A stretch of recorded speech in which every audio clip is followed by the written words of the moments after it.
फरीदाबाद में 28 वर्षीय शादीशुदा महिला के साथ चलती वैन में गैंगरेप किया गया। दो युवक उस महिला को करीब 3 घंटे तक शहर की सड़कों पर घुमाते रहे। इसके बाद उसे चलती गाड़ी से फेंक दिया गया और मौके से आरोपी फरार हो गए। इसमें महिला के चेहरे और सिर पर गंभीर चोटें आई हैं। महिला की बहन को वो सड़क पर पड़ी मिली। उसने पीड़िता को अस्पताल में भर्ती करवाया और इस पूरे मामले की जानकारी पुलिस को दी, जिसके बाद पुलिस ने 2 लोगों को गिरफ्तार किया। उनसे पूछताछ जारी है।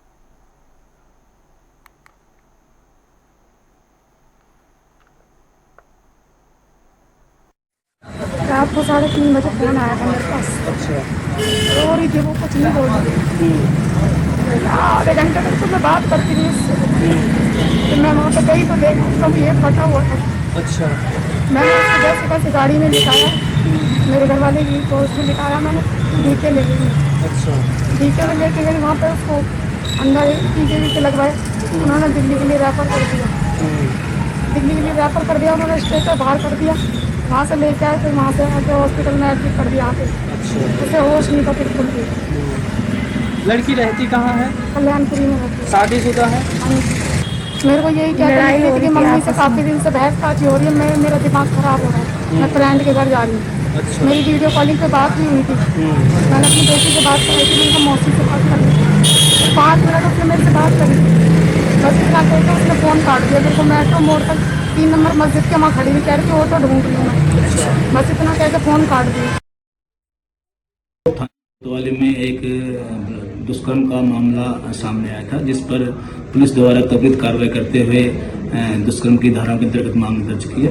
पुलिस आयुक्त श्रीमान सतेंद्र कुमार गुप्ता द्वारा मामले को कामयाब बनाने के लिए क्राइम ब्रांच सेक्टर 48 को निर्देशित किया गया, जिस पर क्राइम ब्रांच की टीम ने त्वरित कार्रवाई करते हुए दोनों आरोपियों को गिरफ्तार कर लिया है और गाड़ी को भी बरामद कर लिया है, जिनसे आगामी पूछताछ की जा रही है। इसी खबर पर ज्यादा जानकारी के लिए हमारे साथ हमारे संवाददाता फरीदाबाद से मुकेश राजपूत हमारे साथ लाइव जुड़ चुके हैं। मुकेश, ये शर्मसार कर देने वाली घटना फरीदाबाद से सामने आई है। पूरी खबर पर अभी तक क्या कुछ अपडेट सामने आया है? 2 आरोपियों को इसमें हिरासत में लिया गया है, आगे क्या कुछ कार्रवाई की जा रही है? कई सवाल की पीड़िता की हालत भी कैसी है? फिलहाल क्या कुछ अपडेट पूरे मामले पर? कुल आपको बता दें कि जिस तरीके से 28 वर्षीय जो है वो जो लड़की है उसके साथ जिस तरीके से चलती गाड़ी में जो है वो रेप जैसी घटना को अंजाम दिया गया था, जिसके बाद पुलिस को इसकी शिकायत जो है वो पीड़िता की बहन की तरफ से मिली और उसके बाद लगातार पुलिस ने कार्रवाई करते हुए आखिरकार 2 आरोपियों को इस पूरे मामले में जो है वो गिरफ्तार कर लिया है। दोनों आरोपी मध्य प्रदेश के रहने वाले बताए जा रहे हैं। फिलहाल जांच और जो है वो कहीं ना कहीं की जा रही है। साथ साथ बता दें कि गंभीर हालत को देखते हुए, क्योंकि जब जो है वो दुष्कर्म करने यानी कि रेप करने के बाद जो है वो लड़की को चलती वैन गाड़ी से जो आरोपियों ने नीचे फेंक दिया, तो जिसके चलते जो लड़की थी वो घायल हो गई। उसके चेहरे पर जो है वो काफी चोट आई थी। करीब 8 से 10 जो है वो टाके इलाज के दौरान जो है वो कहीं ना कहीं लड़की को आए थे, जिसके बाद उसकी हालत को गंभीर देखते हुए उसे निजी अस्पताल में फिलहाल जो है वो भर्ती कराया गया है। फिलहाल जो है वो पीड़िता खतरे से बाहर है और कहीं ना कहीं पुलिस के द्वारा आगामी कार्रवाई में जो है वो कहीं ना कहीं 2 आरोपी को पकड़ लिया गया है। जो गाड़ी थी इस्तेमाल की गई थी उस गाड़ी को भी जो है वो कहीं ना कहीं काबू में कर लिया गया है और फिलहाल जो है वो आगामी कार्रवाई पुलिस के द्वारा की जा रही है। परंतु दुर्गा, साफ तौर पर बड़ा सवाल ये है कि जिस तरीके से चलती गाड़ी के अंदर जो है वो लड़की के साथ रेप किया गया, युवती के साथ जिस तरीके से, और कहीं ना कहीं 3 घंटे तक, 1-2 घंटे नहीं बल्कि 3 घंटे तक लगातार गाड़ी रोड के ऊपर दौड़ती रही और चलती गाड़ी के अंदर इस तरीके की घटना को अंजाम दिया गया। हालांकि इस बीच 3 घंटे तक जब गाड़ी रोड पर रही तो ना ही किसी नाके पर जो है वो गाड़ी को किसी पुलिस अधिकारी के द्वारा रोका गया या ना ही किसी पेट्रोलिंग टीम ने जो है उस गाड़ी को देखा। बड़ी बात यह है कि फरीदाबाद में अगर बात की जाए तो सुरक्षा जो है वो कहीं ना कहीं दृष्टि की बात जो है वो अधिकारी करते हैं, परंतु जिस तरीके से ये पूरी घटना घटी तो कहीं ना कहीं पुलिस की कार्यशैली और सुरक्षा पर बड़े सवाल जो है वो कहीं ना कहीं खड़े होते हुए नजर आते हैं।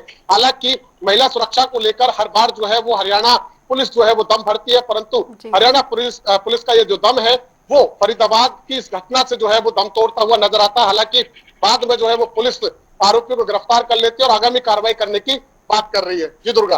जी मुकेश, यही सुरक्षा का सवाल एक और उठता है क्योंकि हम देख रहे हैं कि नए साल के मद्देनजर चाक चौबंद की बात की जा रही है। हरियाणा में पूरी तौर पर जो है सुरक्षा के पुख्ता इंतजाम की बात किए जा रहे हैं। जिस तरीके से आपने भी बताया कि 3 घंटे तक सड़कों पर ये गाड़ी घूमती रही, कहीं भी किसी ने रोकने की जो है इसे कोशिश नहीं की और न ही पूछताछ की कोशिश की गई। ये भी एक जो है एक बड़ा सवाल उठता है क्योंकि नए साल के मद्देनजर जिस तरीके से सुरक्षा व्यवस्था के पुख्ता इंतजाम की बात कहते हुए नजर आ रही है, कहीं ना कहीं ये जो दावे पूरी तरीके से फेल होते हुए नजर आ रहे हैं।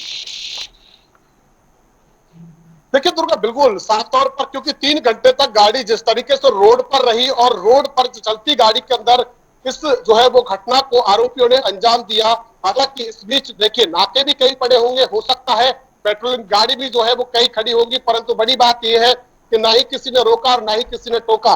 तो ऐसे में कहीं ना कहीं एक बड़ा सवाल जरूर खड़ा होता है पुलिस की कार्यशैली और साथ ही साथ जो है वो कानून व्यवस्था पर। और महिला सुरक्षा तो पूरी तरीके से यहाँ पर दम तोड़ती हुई नजर आई।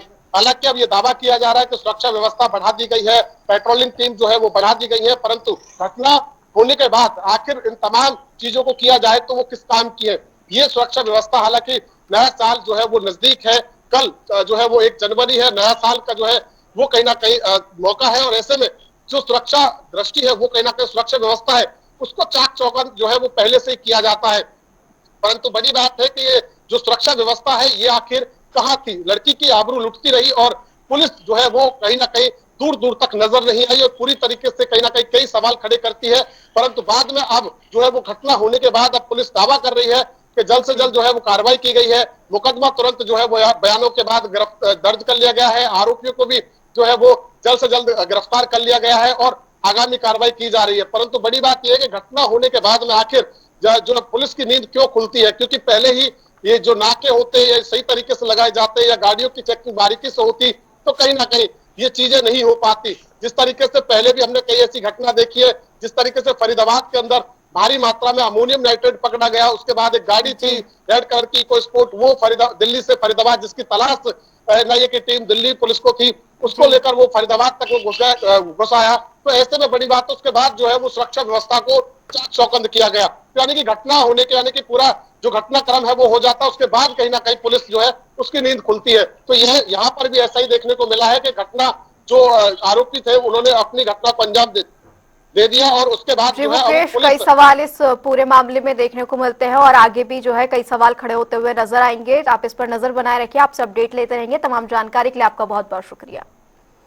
आपको बता दें, फरीदाबाद से शर्मसार कर देने वाली दरिंदगी की खबर सामने आई, जहां पर चलती वैन में पीड़ित महिला से यहां पर जो है गैंगरेप की वारदात को अंजाम दिया गया। हालांकि पुलिस ने 2 आरोपियों को गिरफ्तार कर लिया है, लेकिन पीड़ित महिला का भी अस्पताल में इलाज जारी है। कई गंभीर चोटें महिला के चेहरे पर भी देखने को मिले हैं।